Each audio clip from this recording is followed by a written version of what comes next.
Patriots. They probably already have the Steelers playbook right now.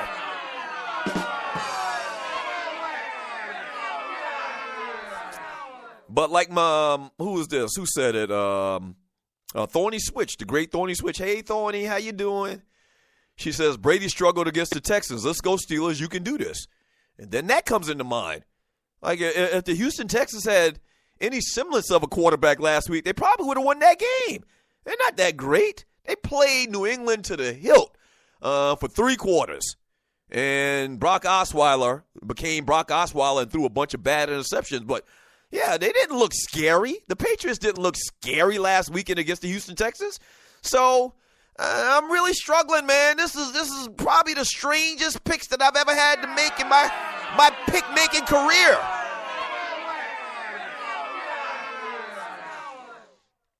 From Thorny Switch and Falcons fans, please holler at the city and old man Blank to put some respect on y'all team. No billboards, no spirits, no nothing, just tragic.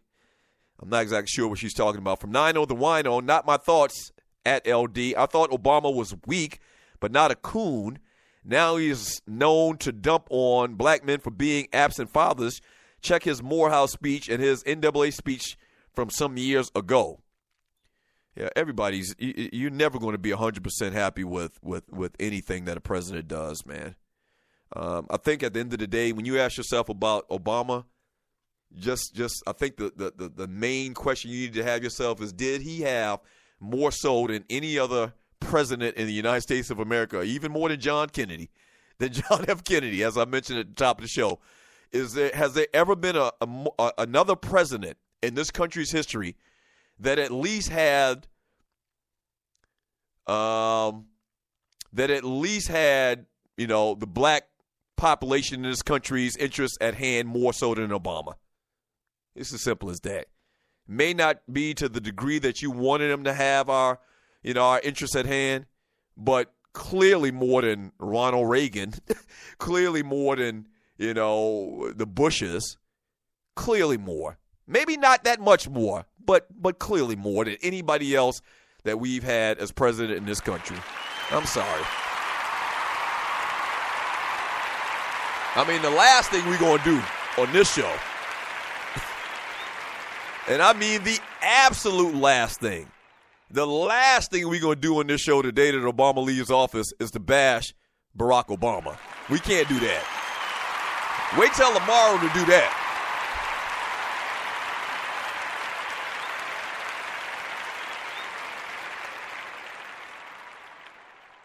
We can wait till tomorrow to do that. If you want to bash Obama, just wait till tomorrow. I mean, everybody changing their Facebook profile pics. Everybody saying goodbye to Malia and to Sasha and Michelle. I mean, it's the last day. I mean, did you ever think in your lifetime you see a black man be president of the United States of America? Not for one term, but 2. Can you let the man just go out and then you talk about him bad tomorrow? Can you wait till tomorrow?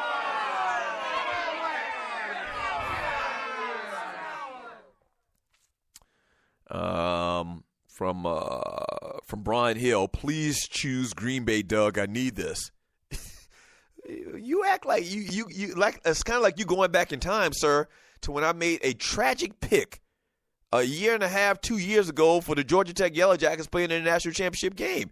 Over the last 18 months, sir, your boy has been money with this prognostication. Stop it.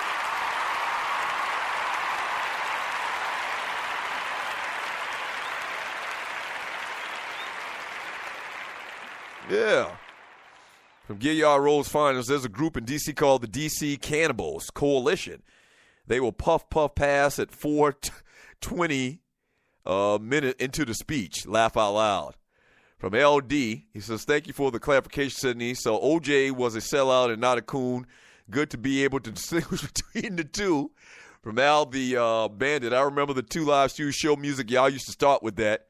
Yeah, I mean, we Public Enemy is what we came into. I mean, no matter what oh, my gosh, Deacon Dell.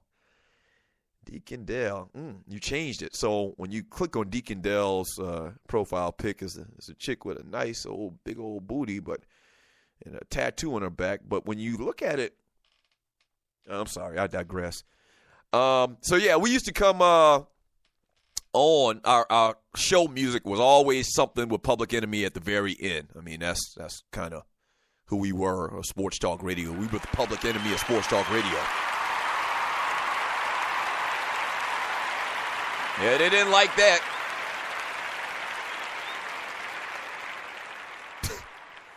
When the end was near for the Stews, quick little story here, and you're listening to the Doug Stewart Show.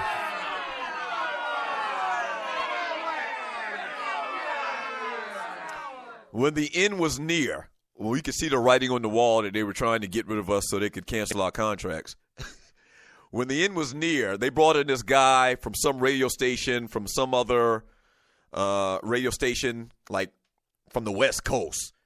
And like this guy had a reputation of coming in and shutting down radio stations and firing a bunch of people.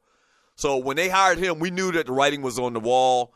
The word on the street is we were making more money pretty much than anybody around there, so they were going to get rid of our black asses first. So the very first meeting that we have with this guy, he sees us in the hall one day, and he's like, what day you guys, this is back when we had BlackBerries. He pulls out his BlackBerry. Can I get a couple of minutes with you guys? Can I get a couple of minutes with you guys? When is your calendar free? So we pull out, I remember it like it was yesterday. We put out our calendars, our BlackBerries, and look at our calendars. Yeah, we can meet so-and-so and so. So we have this meeting like a week later, and he's in there, and he makes a little small chat, a little small talk. Me and Ryan are looking at each other. We already know what the deal is. I mean, clearly, we're not fools. Once again, our mama didn't raise any fools. And we're sitting there, and we're twiddling our thumbs, and he starts talking about this bullshit about, Atlanta, and he's just making small talk. And then at some point after 5 minutes of that BS, he says, so guys, tell me about this show music that you have.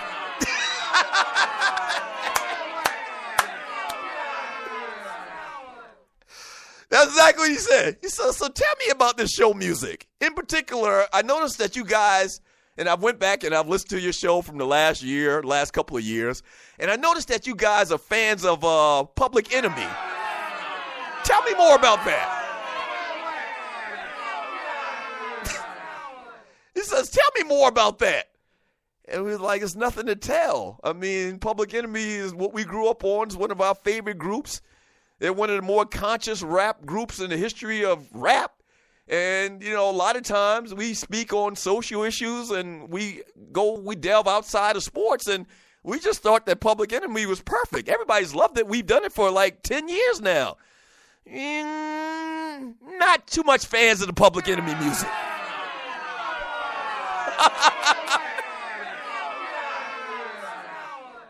Yeah. He said, not too much of a fan of the Public Enemy music. Can we change that? That was his direct tone and everything. And could we possibly change that?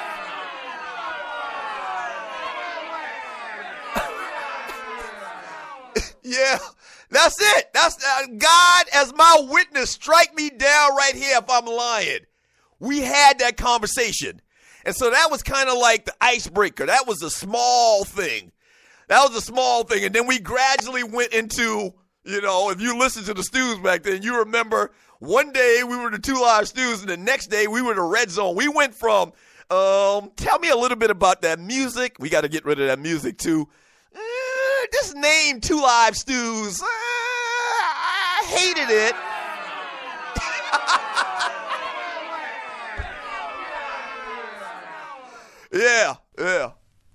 Yeah, it started out real small. Let's change this music to the name Two Live Stews. Tell me a little bit more about that.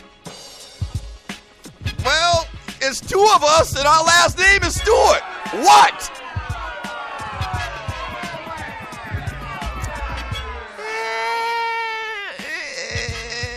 Not too much a fan of the name Two Live Stews.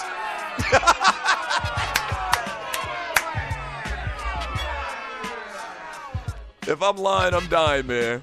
All of this shit happened, man.